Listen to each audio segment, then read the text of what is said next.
අපි හැමෝම දන්න විදියට බෞද්ධාගම ආරම්භ වුණේ ඉන්දියාවෙන්. එය ලෝකේ පුරා ව්‍යාප්ත වී යන්නට මත්තෙන් ආසියාවේ තමා වැඩිපුරම ව්‍යාප්ත වෙලා තියෙන්නේ. ඒක ඒ සඳහා වැඩිපුරම හිමිකාරීත්වයක් දක්වන්නේ අපේ රට. ඒ කියන්නේ ශ්‍රී ලංකාව. ඊට අමතරව දශක ගණනාවක පැරණි සංරක්ෂිත නටබුන් වශයෙන් බුද්ධාගමට අයත් වෙහෙර විහාර සහ පිළිම එක එක රටවල තියෙනවා. ඒ අතර ජපානය, ඇෆ්ගනිස්තානය, වියට්නාමය ප්‍රධාන තැනක් ගන්නවා. නමුත් පසු කාලීනව ඇෆ්ගනිස්තානයේ තලිබාන් නම් සංවිධානයක් විසින් තම පාලනය යටතට ගැනීමත් සමග ඇෆ්ගනිස්තානයට බොහෝ ගැටලු රාශියකට මුහුණ දෙන්න සිදු වුණා. ඒ සඳහා දේශපාලන අස්ථාවරත්වයේ දැඩි ලෙස බලපෑමක් සිදු කළා. ඉතින් ඇෆ්ගනිස්තානයේ තිබුණු සමහර බුද්ධාගමට අයත් පිළිම තලිබාන් වරුන් විසින් විනාශ කළා.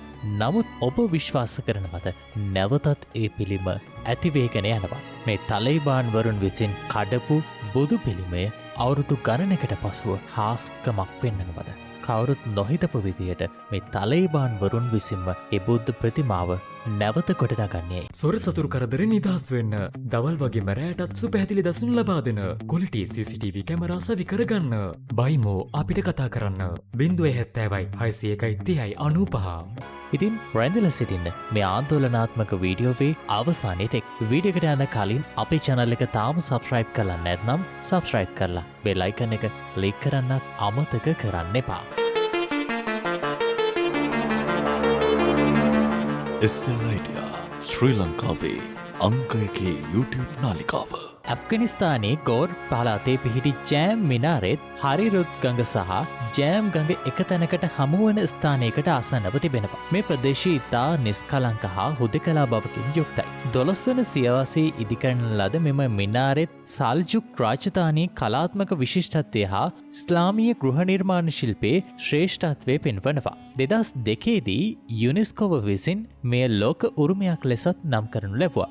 ජෑම් මිනාරත් උස මිට 65ක් වන අතර එල්ලොව පැරණිතම හා උසම මිනාරෙත් අතරින් එකක් ලෙස තවමත් බිඳ වැටීමකින් තොරව පවතිනවා. එහි බිත්ති කුරාන් රන්තෙන් උපුටාගත් ලියවැලි හා අලංකාර රටාවන්ගෙන් සමන්විතයි. 2001දී තලිබාන් සංවිධානයේ විසින් බාමියන්හි ඓතිහාසික බුදු පිළිම විනාශ කරනු ලැබුවා. වසර 1500කට වඩා පැරණි ඉතිහාසයක් තිබූ මෙම බුදු පිළිමේද යුනෙස්කෝ ලෝක උරුමයක් වුණා. බාමියන් බුදු පිළිම විනාශ කිරීමට තලිබාන් සංවිධානයේ විවිධ ක්‍රම භාවිතා කළා. තලිබාන් සමාජිකයින් පිළිම තුළ සහ ඒවා අවට ඩයිනමයිට් ඇතුළු පුපුරන ද්‍රව්‍ය යොදාගත්තා. ඒවායේ ව්‍යුහයන් දුර්වල කර කඩා වැටවීමට දින ගණනාවක් තිස්සේ නැවත පිපිරීම් සිදු කළා. ගුවන් යානා නාශක තුවක්කු, ටැංකි ෂෙල් වෙඩි සහ රොකට් ලෝන්චර් භාවිතයෙන් පිළිමවල මුහුණු හා සිරුරුවලට හානි කළා. මේවායින් අවසාන විනාශයට පෙර බරපතල හානි සිදු වුණා. තලිබාන් සටන්කාමීන් ප්‍රතිමා මතර නැග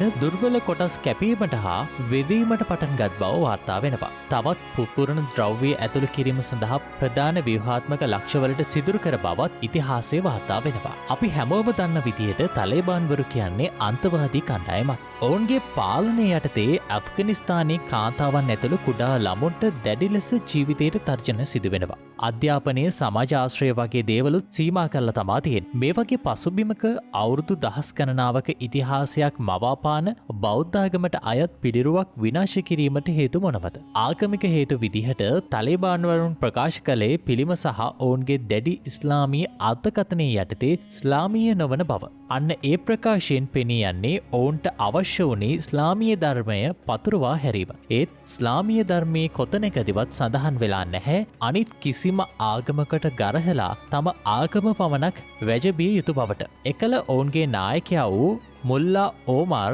ඇෆ්ගනිස්තානයේ ඇති සියලුම ප්‍රතිමා විනාශ කළ යුතු බවට නියෝගයක් නිකුත් කළ බවට තමා කියන්නේ. ඒ වගේම සංකේත ඵල. මේ ප්‍රතිමා ඇෆ්ගනිස්තානයේ పూర్ව ඉස්ලාමීය අතීතය සහ සංස්කෘතියේ විවිධත්වයේ සංකේත ලෙස සලකනු ලැබුව අතර ඒට තලිබාන් වරුන් විරුද්ධ වුණා. ඒවා විනාශ කිරීම බටහිර සාරධර්ම ප්‍රතික්ෂේප කිරීමේ ආධිපත්‍යයේ ප්‍රබල පණිවිඩයක් ලෙස ලෝකයට මවා පෑවා. බොහෝ රටවල් සහ යුනෙස්කෝව බුදුරදුන් විනාශ නොකරන ලෙස තලේබාන්වරුන්ගෙන් ඉල්ලා සිටිය.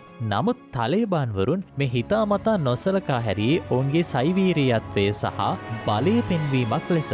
2001 වසරේදී තලේබාන් සංගමය ලෝකෙම අභිබවා යන තීරණයකට ගිය. බාමියන් බුදු පිළිමේ විනාශ කිරීම. මෙම පිළිමයන් වසර 1500කට වැඩි පුරාණ ඉතිහාසයක් ඇති වුණා වගේම ඒ යුනෙස්කෝ ලෝක උරුමයක් වුණා. තලේබාන් ඒවා පූජනීය විශේෂයන් ලෙස හඳුන්වා ඒවා විනාශ කළා. මෙම ක්‍රියාව ලෝකයේ පුරා දැඩි විවේචනයට ලක් වුණා වගේම ඔවුන්ගේ සංස්කෘතිය උරුමයට ඇති අගය පිළිබඳව සැලකිල්ලක් නැති බවට සාක්ෂි වුණා. දැන් ඇෆ්ගනිස්තානයේ විශේෂයෙන් 2000 වර්ෂයට පෙර සිටි මුතුන් මිත්තන් කියන්නේ බුදුදහම වුණත් ඉස්ලාමීය ධර්මය වුණත් ඕනෑම ආගමක වුණත් ආගම් ભેදයකින් තොරව සියලුම උරුමයන් ආරක්ෂා කළ යුතු බවයි ඕනෑම රටක පවතින. මෙන්න මේ නැවත ගොඩනැගීම කියන සංකල්පය පදනම් කරගෙන තලේබාන්වරුන් නැවතත් මේ බුදු පිළිම ගොඩනගන ස්වරූපයක් තමා දැනට පෙනී යන්නේ. මෙහි ප්‍රධාන අරමුණක් තමා තම රටේ සංචාරක කර්මාන්තය දියුණු කිරීම සඳහා අතීත නටබුන් සහ ජාතීන් අතර ඇති සමගිය ප්‍රවර්ධනය කරමි. සමගිය කියන දේ ඔවුන් ප්‍රවර්ධනය කිරීමට උත්සාහ දරන්නේ මොකද ඇෆ්ගනිස්තානය කියන්නේ තලේබාන්වරුන් යටතේ කාලයක් සම්පූර්ණයෙන් පාලනය තමන් යටතේ පවත්වා ගනිමින් කිසිම සංචාරකටවත්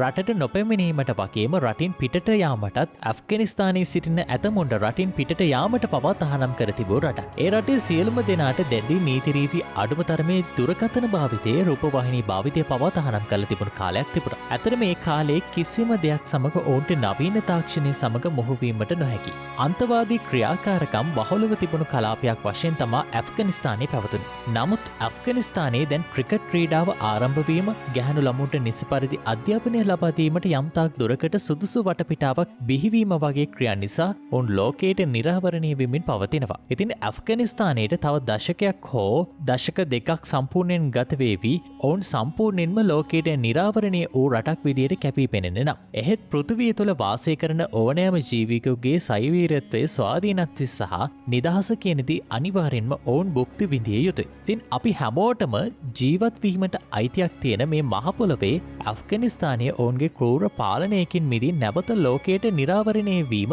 ඔවුන්ට දැනෙන්නේ ගිනිගොඩකින් එතරුවක් මෙන්. මේ බුද්ධ ප්‍රතිමාව නැවත නගා සිටවීමෙන් ලෝකයට විදහා දැක්වීමට ඔවුන් උත්සාහ කරන්නේ ජාති ආගම් ભેද ඔවුන් අතර කිසිසේත්ම නොමැති බවත් තම රටට පැමිණ තමන් රටේ ආශ්චර්යයත් විඳගන්න එන්න කියන අදහසෙන් වෙන්නේ නැති. මොකද ඒකට හේතුව වෙන්නේ ගොඩක් දෙනෙක් විශ්වාස කරන විදිහට ඔවුන්ගේ සංචාරක කර්මාන්තය නැවත ගොඩනගමින් ඔවුන්ගේ රටට මුදල් ලබා ගන්න. ඇතැම් විට මේ බුද්ධ ප්‍රතිමා නැවත ඔවුන් ගොඩනැගුවත් මෙහි සැඟවෙලා තිබුණු සමහර වැදගත් දේවල් නැතුවත් ඇති. එත අපිට වටිනාකමක් තියෙන්නේ ඔවුන් නැවත බුද්ධාගමට ගෞරව කරනවා කියන එක.